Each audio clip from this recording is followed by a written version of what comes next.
ನೀರಲ್ಲಿ ಕೆಲವು ನಟ್ಸ್, ಬೆಳ್ಳುಳ್ಳಿ, ಮೆಣಸಿನಕಾಯಿ, ಇದರ ಮೇಲೆ ಒಂದು ಸ್ಟೀಮರ್ ತಟ್ಟೆನಲ್ಲಿ ಮೊಟ್ಟೆ, ಉಪ್ಪು, ಮೆಣಸಿನ ಪುಡಿ ಮತ್ತು ಇನ್ನೊಂದು ಸ್ಟೀಮರ್ ತಟ್ಟೆನಲ್ಲಿ ಬೋನ್ಲೆಸ್ ಚಿಕನ್ ಇಟ್ಟು 5 ನಿಮಿಷ ಇದನ್ನು ಬೇಯಿಸ್ಕೋಬೇಕು. ಬೆಂದಿರೋಂಥ ಚಿಕನಲ್ಲಿರೋಂಥ ನೀರನ್ನು ಸಪ್ರೇಟ್ ಮಾಡ್ಕೊಳ್ಳೋಣ. ಹಾಗೆ ಬೇಯಿಸಿಟ್ಕೊಂಡಿರೋಂಥ ಮೊಟ್ಟೆ ಹಾಗೆ ಈ ಮಸಾಲೆನೂ ಸಪ್ರೇಟ್ ಮಾಡ್ಕೊಳ್ಳೋಣ. ಬೇಯಿಸಿರೋಂಥ ಚಿಕನ್ನ ಈ ರೀತಿ ಶ್ರೆಡ್ ಮಾಡಿಕೊಂಡು ಒಂದು ಬೌಲಲ್ಲಿ ಹಾಕೋಣ.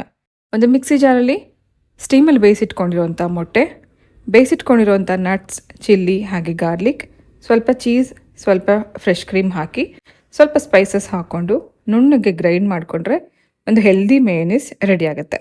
ನಂತರ ಮೊದಲೇ ನಾವು ಪುಡಿ ಮಾಡಿ ಇಟ್ಕೊಂಡಿರೋಂಥ ಚಿಕನ್ಗೆ ಇಷ್ಟದ ಪ್ರಕಾರ ತರಕಾರಿಗಳು ಹಾಗೆ ರೆಡಿ ಮಾಡಿ ಇಟ್ಕೊಂಡಿರೋಂಥ ಹೆಲ್ದಿ ಮೇಯನೀಸ್ ಹಾಕಿ ಮಿಕ್ಸ್ ಮಾಡಿಕೊಂಡು ನಂತರ ಬ್ರೆಡ್ ಅಥವಾ ಬನ್ ಒಳಗಡೆಗೆ ಇದನ್ನು ಸ್ಟಫ್ ಮಾಡಿ ಗ್ರೇಟೆಡ್ ಚೀಸ್ ಅಥವಾ ಚೀಸ್ ಸ್ಲೈಸನ್ನು ಇದರಲ್ಲಿ ಇಟ್ಟು ನಂತರ ಇದನ್ನು ತವಾ ಮೇಲೆ ಅಥವಾ ಸ್ಯಾಂಡ್ವಿಚ್ ಮೇಕರಲ್ಲಿ ಬೆಣ್ಣೆ ಜೊತೆಗೆ ರೋಸ್ಟ್ ಮಾಡಿಕೊಂಡ್ರೆ extremely delicious protein packed chicken sandwich ready ಆಗುತ್ತೆ.